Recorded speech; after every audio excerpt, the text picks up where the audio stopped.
Here are some top tips for when you're using PlastiKote, just to make life a little bit easier. One tip is, when you're spraying things like glass jars that could be a bit boring, to create a good effect is to put elastic bands around it, or maybe even lace or something like a doily.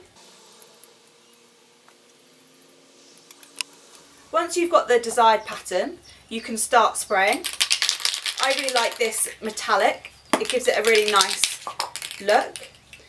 You could also do it so you spray the underneath one colour and then put the elastic bands on and spray a different colour over the top. My next top tip is for when you're spraying something, especially outside, is to spray it inside a big cardboard box, creating a kind of booth so you lose a lot less paint. I'm just going to respray this vase a different colour.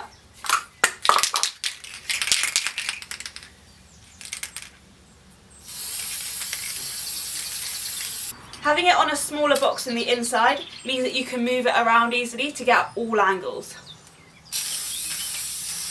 For my next top tip, a great way to spray things like bottles, pots, vases, jars, anything that's got a hole upside down, is to put them upside down on bamboo sticks. This way you can get a coverage all round without having to pick it up. Now this is done, I can leave it to dry without the worry of getting fingerprints on it.